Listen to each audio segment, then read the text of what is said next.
So hello guys, Ram Ram. Hopefully आप Sunday को बहुत एंजॉय कर रहे हो।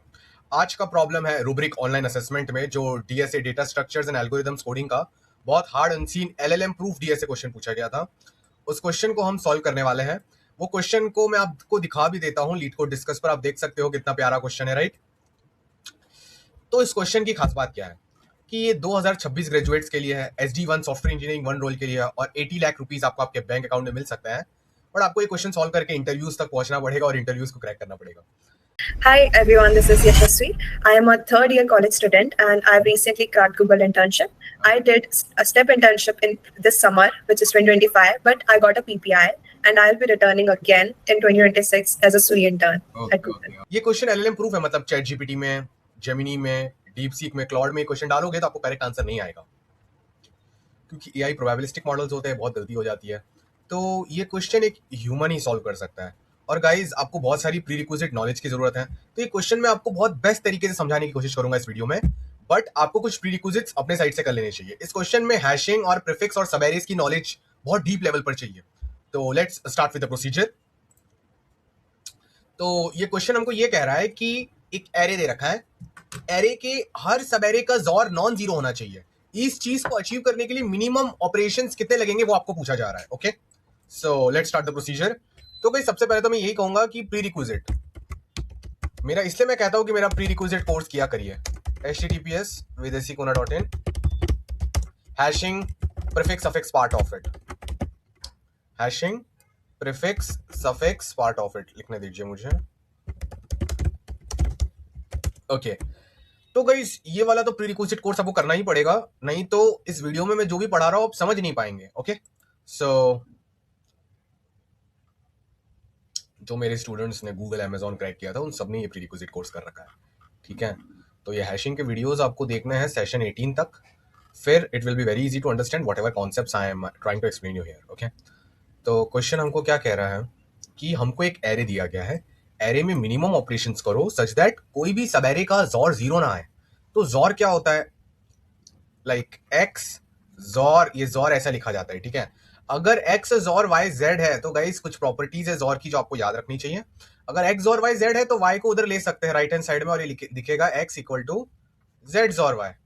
सो if X is equal to Z XOR Y, then आप जेड को ये पोजीशन पे लिख सकते हो और लिख सकते हो X XOR Z equal to Y. तो ये चीजें आपको याद रखनी है, एकदम बेसिक है। Guys, most of the students जो ये वीडियो देख रहे हैं वो जेनजी के, उनका अटेंशन स्पैन बहुत लो होता है। मैं चाहता हूं कि आपका अटेंशन स्पैन बढ़े, तो जिस टाइम स्टैम्प पर मैंने बाइसेप शो किया था आपको वो टाइम स्टैम्प कमेंट्स में लिखना, इससे मुझे पता चलेगा कितने लोग एटलीस्ट इतने मिनट तक वीडियो देख पाए थे और पढ़ाई सही से कर रहे थे। देखो, आप लोग को रूब्रिक और टावर रिसर्च में हाई पेइंग ऑफर्स क्रैक करने ही है आईटी फील्ड में। मैं चाहता हूं एज अ सॉफ्टवेयर इंजीनियर आपकी वैल्यू हो, तो इसलिए आपको पढ़ाई करा रहा हूँ, रोज वीडियोस डाल रहा हूँ यहाँ पर। सारी रिसेंट कंपनीज के ओए इंटरव्यूज के सॉल्यूशंस और डीएसए के क्वेश्चंस के आंसर्स और इंट्यूटिव वे में इन चीजों को पढ़ाना बताना कोई काम कोई भी इन्फ्लुएंसर क्रिएटर एजुकेटर यूट्यूब पे नहीं करता है, सिर्फ मैं करता हूं। तो लाइक शेयर सब्सक्राइब याद से कर देना अब, और कमेंट्स भी अच्छे वाले करिए। अब गाइज मेरी बात सुनिए। हाँ गाइज, मैंने एक डीएसए शीट भी लॉन्च किया था तो मैं वो भी लिख देता हूँ। गाइज मेरी डीएसए शीट लॉन्च हो चुकी है, करंटली बीटा मोड में है। इसको करोगे तो आप नॉन स्टैंडर्ड डीएसए भी सीख जाओगे। ओके, यहाँ पर मैं लिख देता हूँ कुमार के डीएसए शीट। मेरी फ्री लाइव ट्रेनिंग भी है व्हाट्सएप ग्रुप में वीकेंड्स को जो होती है डीएसए सीपी की, तो वो भी लिंक इधर एडेड होगी, आप उसको भी ज्वाइन कर लीजिएगा, ठीक है। मैं रियल में जेन्युइनली चाहता हूँ आपका बहुत अच्छा रिजल्ट आए, तो सारी चीजों को अच्छे से फॉलो करिए, ठीक है। तो गाइस मैं आपको एग्जांपल दिखा देता हूँ क्योंकि एग्जांपल दिखाने के बाद चीजें बहुत और बेटर हो जाएंगी, ठीक है। तो समझो मैंने एक एरे ये ले लिया, 1 2 3, वन बेस्ड इंडेक्सिंग ले लेते हैं, नहीं हाँ वन बेस्ड इंडेक्सिंग ले लेते हैं। तो ये एरे में सारे सब एरेस चेक करो। एक सब एरे क्या हो जाएगा 1, दूसरा सब एरे क्या हो जाएगा 2, फिर और एक सब एरे क्या हो जाएगा 3, फिर और एक सब एरे क्या हो जाएगा 1, 2, और एक सब एरे क्या हो जाएगा 2, 3, और एक सब एरे क्या हो जाएगा 1, 2, 3। क्वेश्चन बोल रहा है कि सारे सब एरेस का जो जॉर है ना वो नॉन जीरो आना चाहिए, जीरो नहीं होना चाहिए। मतलब इसका इसका इसका 1 का जॉर 1 ही आएगा तो ये तो नॉन जीरो है, सही बात है। ये भी नॉन जीरो है, सही बात है। ये भी नॉन जीरो है, सही बात है। 1 और 2 क्या होता है, 1 कैसा दिखता है बाइनरी में 0 1, 2 कैसा दिखता है 1 0, तो 1 और 2 क्या आएगा 3, तो ये भी नॉन जीरो है। 2 और 3 क्या आएगा, 2 क्या होता है 2 ऐसा दिखता है, 3 कैसा दिखता है ऐसा दिखता है। कितनी प्यारी चीज है ये, 0 और 1 1, 1 और 1 0। तो 2s और 3 1 आएगा, तो ये भी नॉन जीरो है। 1s और 2s और 3 ये जीरो आ जाएगा, तो प्रॉब्लम हो गई ना क्वेश्चन में। हमने ब्रूट फोर्स अप्रोच की, हमने सारे सब एरेज को चेक किया, पता चला एक सब एरे है जिसका जोर जीरो आ रहा है और वो है 1 2 3। तो इस प्रॉब्लम को रिजॉल्व करने के लिए क्या करना है वो सोचते हैं, ठीक है। तो 1 2 3 का जोर जीरो क्यों आ रहा है वो भी देख लेते हैं। ये 0 1 दिखेगा बाइनरी में, ये 1 0 दिखेगा, ये 1 1 दिखेगा। तो आप जोर करोगे तो क्या होगा, ये देखो ना 1 2 बार आ रहा है, तो 1 और 1 क्या होता है आपको पता होगा, 1 और 1 0 होता है। तो यहाँ पर 1 और 1 0 आ जाएगा, और एनी नंबर 0 और 1 1, 1 और 0 1, 0 और 0 0। ये बेसिक जोर के रूल्स आपको पता होने चाहिए। 0 1 1 1 का जोर क्या आ जाएगा, 0। तो 0 0 बाइनरी से डेसिमल में कन्वर्ट करोगे तो वो 0 ही रहेगा, ठीक है। यू नो ना, इलेक्ट्रिक स्विच ऑन, तो बाइनरी में 1 और नहीं है तो 0। कितनी मस्त चीज है ना, पूरा कंप्यूटर इतनी एडवांस चीज है, सब इलेक्ट्रिक इंपल्सेस पे चल रही है, 0 1 0 1 0 1। तो गाइज अब इस प्रॉब्लम को रिजॉल्व करने के लिए क्वेश्चन में हमको क्या दे रखा है, 80 लाख रुपीस के लिए हमको दे रखा है कि हम क्या कर सकते हैं, हम कोई भी नंबर को एक पॉजिटिव नंबर से रिप्लेस कर सकते हैं। ये काम हमको एकदम मिनिमम नंबर ऑफ टाइम्स में करना है। तो इसके अंदर आपको ग्रीडी एल्गोरिथम्स और एक्सचेंज आर्गुमेंट लेमा का भी मजा मिलने वाला है। तो अब हम क्या करेंगे, यहाँ पर एकदम सिंपल चीज करते हैं। ये काम तो अभी चल नहीं रहा है, तो मैं क्या करूंगा, ये 1 2 3 में 3 को कट करके 4 कर दूंगा, क्योंकि आप कोई भी नंबर को रिप्लेस कर सकते हो with any other positive number. तो प्रॉब्लम खत्म हो गई। क्यों, 1 का जोर कुछ नहीं है, नो प्रॉब्लम। 2 का नो प्रॉब्लम, 4 का नो प्रॉब्लम, 1 2 का नो प्रॉब्लम, 2 4 का नो प्रॉब्लम, और 1 2 4 का जोर भी नॉन जीरो आएगा। क्यों, क्योंकि 4 कैसा दिखता है, 4 ऐसा दिखता है, 1 0 0। तो अगर 1 2 4 का जोर लोगे तो यहाँ पर भी 1 आएगा, यहाँ पर भी 1 आएगा, यहाँ पर भी 1 आएगा, 7 आ जाएगा। तो सोल्यूशन क्या है कि 1 2 3 अगर एरे है तो 3 को कट करके चेंज कर दो 1 2 4 में, तो ये गुड एरे में कन्वर्ट हो जाएगा। गुड एरे में हर सब एरे का जोर नॉन जीरो आता है। बट गाइस इसको सॉल्व करने की अप्रोच क्या, इंट्यूशन क्या, लॉजिक क्या, ये कैसे पता चलेगा, ये कैसे पता चलेगा। 1 2 मिनट आप पॉज करके सोच सकते हो इसके बारे में। ऊपर से चीजें एफिशिएंटली करनी है। बड़े लोचे है इस प्यार में, बाबूजी संभल के चलना, प्यार में थोड़ा फिसलना, सॉरी मत फिसलना, जो भी था गाना मुझे याद नहीं आ रहा।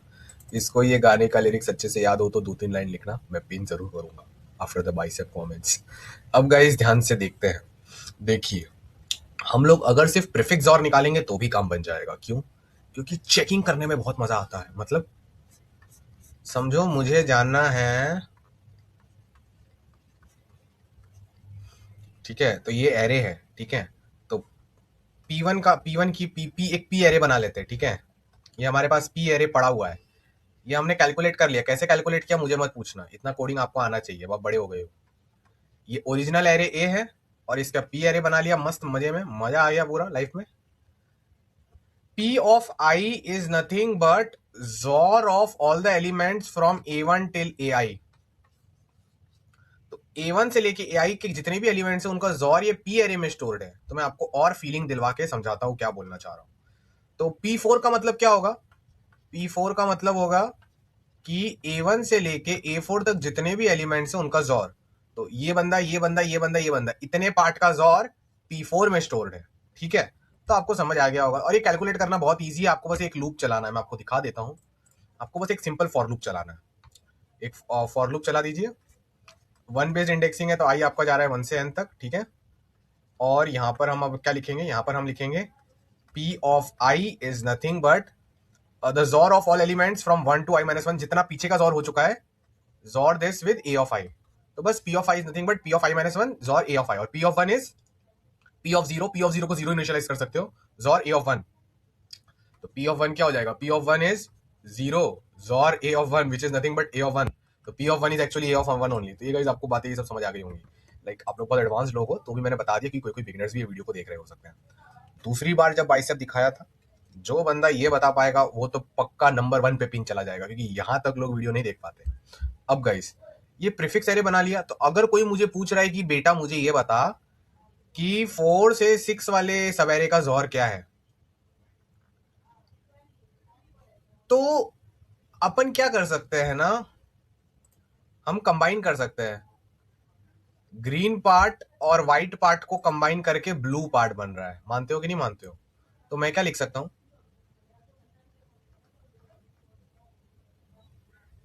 जॉर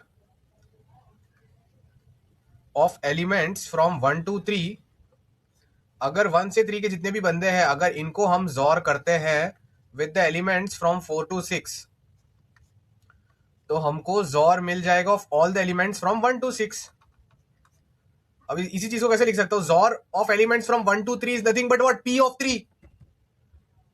तो P of 3 jaw with jaw of elements from 4 to 6 is nothing but jaw of elements from 1 to 6 is nothing but what?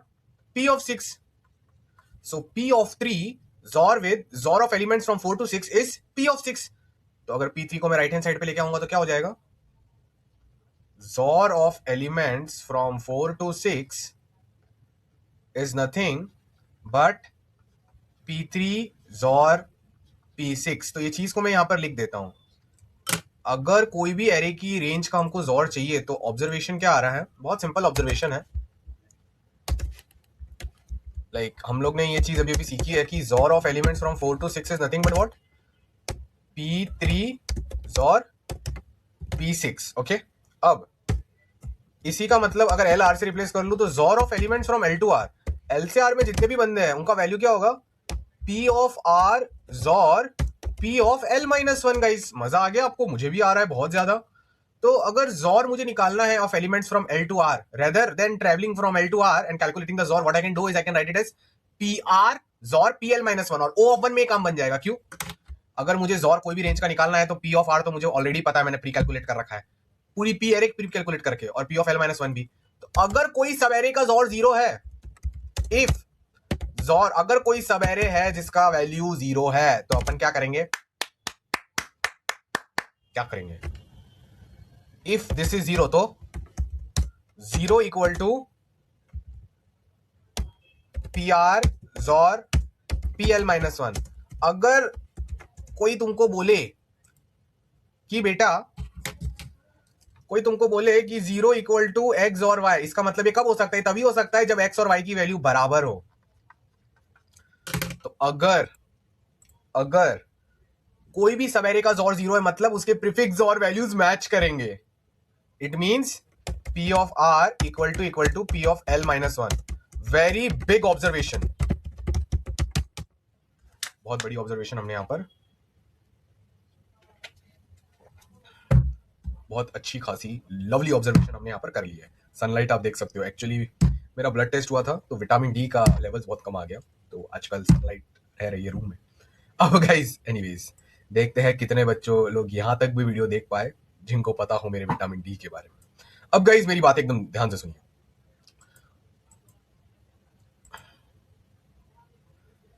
अगर मैं आपको एक एरे दे रहा हूं, ठीक है, मैंने आपको एरे दिया, मेंटल मॉडल बनाना है आपको, ठीक है, ये एरे दे दिया मैंने आपको, ये इंडेक्स 1 है, ये इंडेक्स आई है, ठीक है, बहुत मजा आ रहा है, बहुत मजा आ रहा है।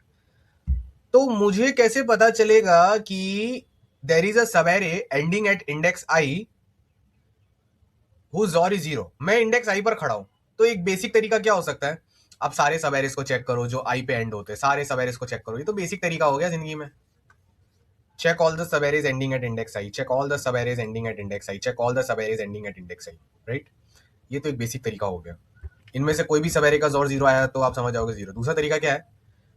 अरे ए एरे का मेरे पास करस्पॉन्डिंग पी एरे बना हुआ है ना,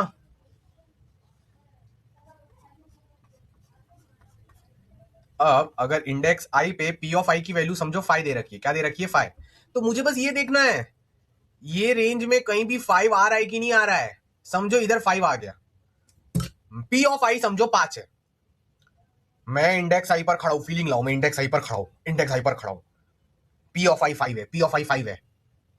अब मैं लेफ्ट में देख रहा हूं 1 से आई माइनस 1 में, 1 से आई माइनस 1 में, 1 से आई माइनस 1 में अगर कहीं 5 आ रहा है मतलब देयर इज अ सब एरे जो इंडेक्स आई पे एंड होता है जिसका जॉर 0 है। क्यों? अगर 5 आ रहा है इसका क्या मतलब हुआ? इसका ये मतलब हुआ कि ये जो लाल कलर का सब एरे है इसका जॉर 0 है। ये मैंने अभी भी समझाया था। अगर P R equal to P L minus 1 मतलब एल से लेके आर तक का सब एरे का जॉर 0 है।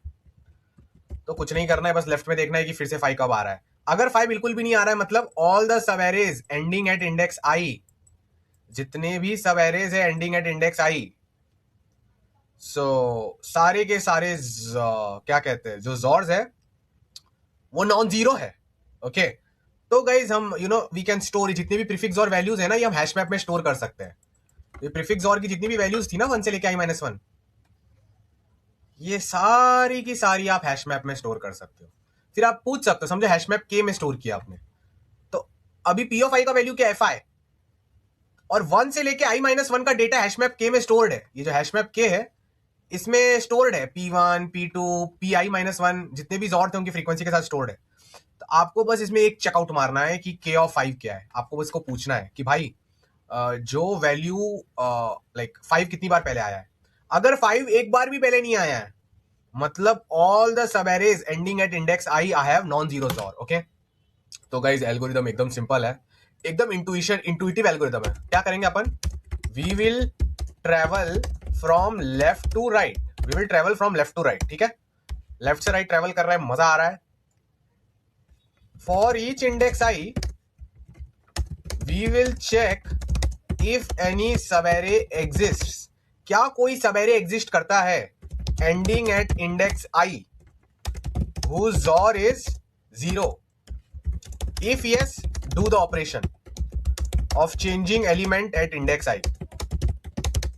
गाइस हो गया प्रॉब्लम सॉल्व। तो बस यही एल्गोरिथम करना है और क्वेश्चन पूरा सॉल्व हो जाता है। समझो,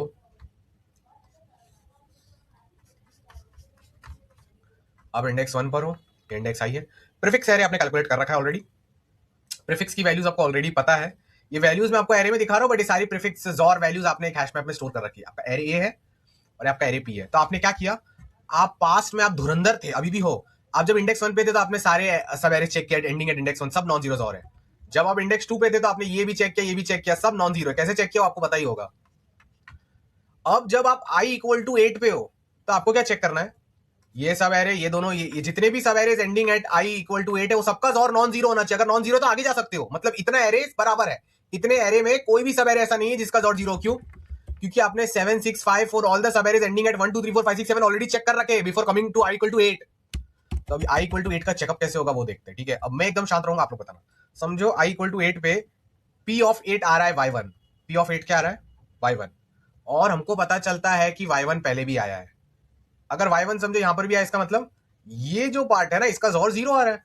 तो इसको जोर जीरो बदलने के लिए क्या करना पड़ेगा, यहां पर एक वैल्यू डाल दो, very big value, very big value, एक बहुत बड़ी वैल्यू डाल दो। तो क्या हो जाएगा, ये वाले पार्ट का जोर जीरो आ रहा था ना, तो हम स्मार्टली कोई जो भी यहां पर नंबर था उसके अलावा इस दुनिया में कोई भी और नंबर डाल दो बड़ा सा, तो ये जोर नॉन जीरो हो जाएगा। हमको पता चल गया था कि ये y1 है और इधर एक बार ही y1 आ रहा है। दो बार y1 पास्ट के हो ही नहीं सकते, क्योंकि दो बार y1 होते तो हमने ऑलरेडी उधर चेंजेस कर दिए होते। एक बार यहां पर हमको दिख रहा है y1, अब यहां पर मुझे y1 नहीं चाहिए, तो यहां पर मैं एक बहुत बड़ी वैल्यू डाल दूंगा। तो क्या हो जाएगा, ये जो प्रीफिक्स और पहले y1 आ रहा था, अब ये y1 की जगह y8 या कुछ अलग आने लग जाएगा। तो एट इंडेक्स आई मैंने एक चेंज कर लिया, अब एकदम स्मार्ट बात चालू होगी। ठीक है, अब आप समझ रहे हो आपने क्या किया, कोई हल्की बात नहीं है। आई पर लोचा हो रहा था तो आपने इंडेक्स आई पे वैल्यू चेंज, एक वैल्यू बदल दी। मैं आपको व्हाइट कलर से दिखाता हूं। व्हाइट कलर यहां पर अगर मैंने ऐसे ऐसे किया तो आप समझ जाओ कि इंडेक्स आई पर मैंने चीजों को बदल दिया। ठीक है, अब आगे वाले इंडाइसिस में क्या होगा, ये बहुत बड़ा क्वेश्चन है। समझो ये आगे के इंडाइसिस है, ये i+1 i+2 i+3 i+4 i+5। एक बहुत बड़ा ऑब्जर्वेशन है जो बच्चे लोग करते नहीं है, इसलिए 80 लाख रुपया उनके बैंक अकाउंट में नहीं आता। एक बहुत बड़ी ऑब्जर्वेशन ये है कि ये जो आगे वाला पार्ट है ना बच्चों, इसमें जो जीरो सब एरे वाले जॉर है ना बच्चों, वो इसी पार्ट में हो सकते हैं जो आई के बाद आ रहे हैं। मतलब ये जो ग्रीन वाले जो पार्ट दिख रहा है, इसी के अंदर हो सकता है कोई सब एरे का जॉर जीरो हो। ऐसा कोई सब एरे हो ही नहीं सकता जो इधर चालू करता है और आई को क्रॉस करके ये जीरो आ जाए। क्यों? क्यों? क्योंकि आई पे मैं कोई भी वैल्यू डाल सकता हूं ना।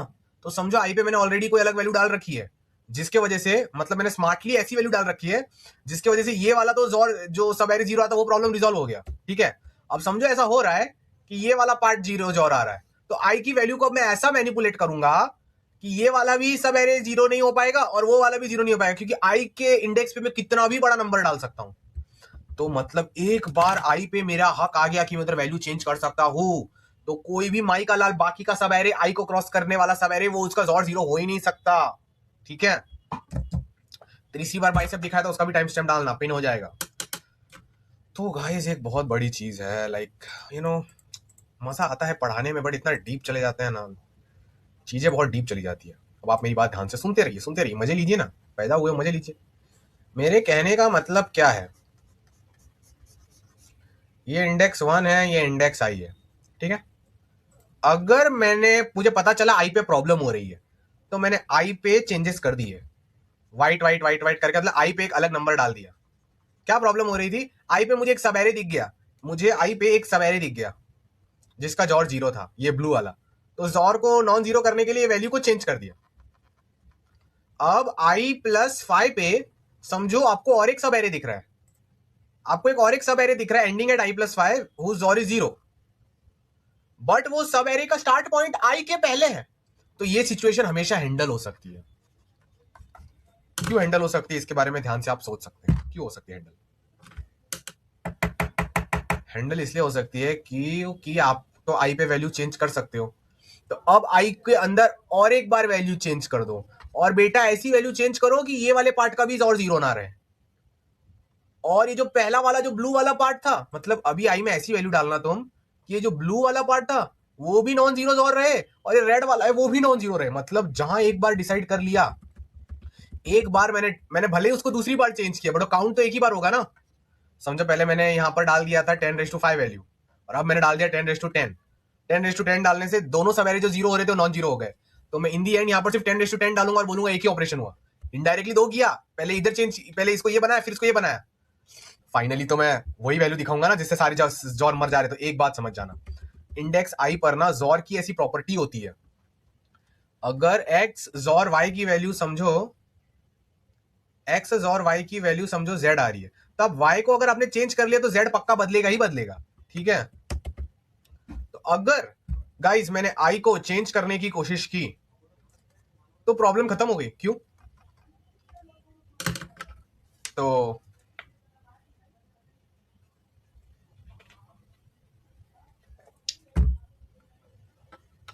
आप लोग मेरी बात एकदम ध्यान से सुनो। तो इसका क्या मतलब है, अगर आई प्लस 5 पे आप जाते हो और आपको एक प्रॉब्लम दिखती है, कोई सवेरे दिखता है जो आई को क्रॉस करके जा रहा हो, तो उन सवेरेस को कंसीडर ही नहीं करना है।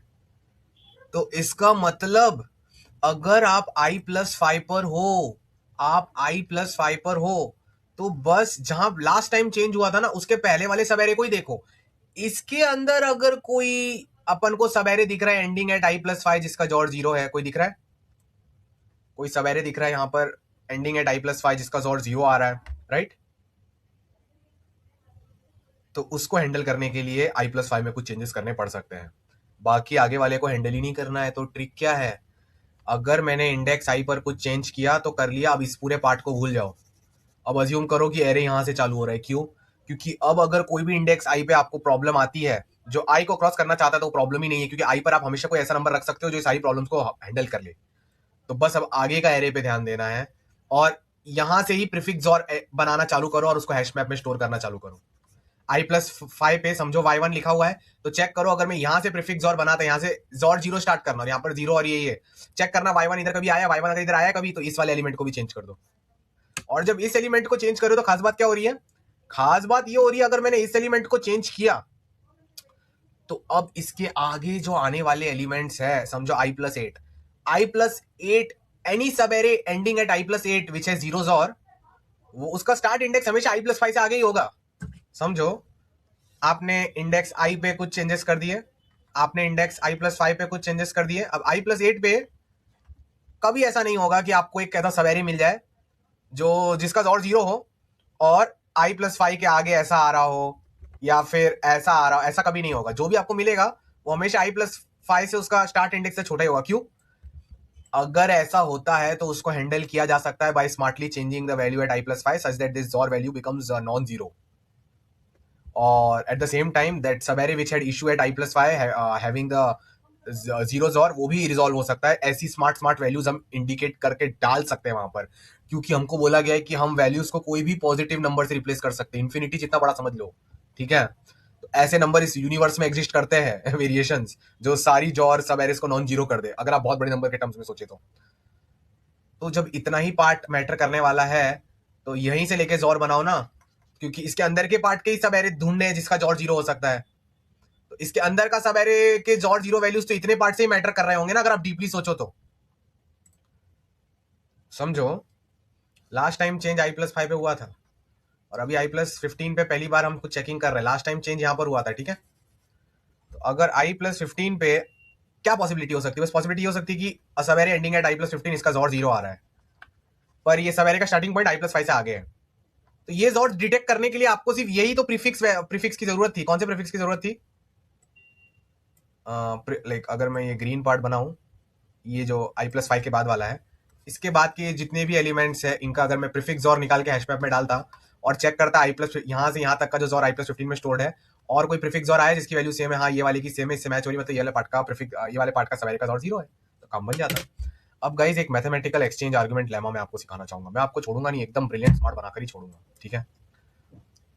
तो अब मैं दूसरी चीज क्या कहना चाहता हूँ, कोई आपको बोल सकता है कि बेटा इंडेक्स 1 2 3 समझो, आज तक कोई इशू नहीं आया, ठीक है। इंडेक्स आई पर पहली बार हमको ऐसा दिख रहा है, एक सबएरे हमको मिल रहा है, एक पहली बार हमको एक ऐसा सबएरे मिल रहा है जिसका जॉर जीरो आ रहा है, ठीक है। तो आपने इंडेक्स आई पर ही क्यों चेंज किया? इतना डीप कोई जाता ही नहीं है टीचर अपने बच्चों को पढ़ाते हो, आपने इंडेक्स आई पर ही क्यों चेंज किया? Obviously there is a problem, there is a subarray ending at index I जिसका जॉर जीरो आ रहा है, तो मैंने इंडेक्स आई पे चेंज कर दिया। आप समझो वो सबएरे 4 पे स्टार्ट हो रहा था, आई पे खत्म हो रहा था, प्रॉब्लमेटिक सबएरे, तो आपने 4 पे क्यों चेंज नहीं किया? तो इसका सोल्यूशन ये है कि मैंने आई पे इसलिए चेंज किया, अगर मैं 4 पे समझो आई के बाद फ्यूचर में समझो आई प्लस 5 पे प्रॉब्लम आने वाली थी। कहां पर प्रॉब्लम आने वाली थी? आई प्लस 5 पे। अगर मैं 4 पे चेंज कर देता ना, तो इतना बड़ा एरे का पार्ट होता 5 से लेके आई प्लस 5 तक, तो जितना बड़ा एरे का पार्ट आपको मिल रहा है तो ज्यादा प्रोबेबिलिटी है कि इसके अंदर आपको एक सब एरे मिल जाए जिसका जॉर्ज जीरो है। बट अगर आई पे प्रॉब्लम आ रही है और मैं आई पे ही चेंज करूं, तो मैं सिर्फ उसके बाद वाला एरे कंसीडर करूंगा जो बहुत छोटा है। तो अगर एरे की साइज छोटी है तो प्रोबेबिलिटी कम होगा कि उसके अंदर कोई सब एरे मिल जाए जॉर्ज जीरो वाला। इसलिए हर आती जाती सांस में आपको राम नाम का सुमिरन करना है, लाइक दिस, ताकि आप मोक्ष पहुंच पाओ, अपने कर्मों को काट कर मोक्ष पहुंच पाओ, भगवान के पास पहुंच पाओ। क्योंकि कुछ सालों के बाद आप नहीं रहोगे इस प्लेनेट पर। ये DSA, coding, life, money, love, relationship, ये सब यहीं रह जाएगा। पर आपको भगवान के पास पहुंचना है, नहीं तो 84 लाख योनियों का कंसेप्ट होता है, मैं आपको बता देता हूं। अब बार बार हर युग में बहुत सारे बर्थ एंड डेथ साइकिल्स होते हैं। पहले आप कैट, डॉग, भेड़, बकरी ऐसे पैदा हो चुके हो, अलग लाइफ फॉर्म्स में बहुत सफरिंग होती है जब आप पैदा होते हो। एक बार 84 लाख स्पीशीज में आपको एक बार बर्थ मिलता है ह्यूमन फॉर्म का। ह्यूमन फॉर्म के अंदर ही इतना इंटेलिजेंस और सोल, स्पिरिचुअल पावर है जिससे आप आती जाती सांस में राम नाम का सुमिरन करके भगवान तक पहुंच सकते हो। एक बार अगर आप भगवान के पास पहुंच गए तो आपको ये बर्थ एंड डेथ साइकिल में नहीं गो थ्रू करना पड़ेगा बार बार अलग अलग युगों में, where you have to get born in other species XYZ, ठीक है। तो प्रीवियस भी युगों में आपको ह्यूमन के जन्म मिले हैं होंगे मोस्ट प्रोबेबली, बट इस बार जो ह्यूमन जन्म मिला है इसको अच्छे से यूज करिएगा, ठीक है। So with the name of God, Ram Ram guys, Ram Ram.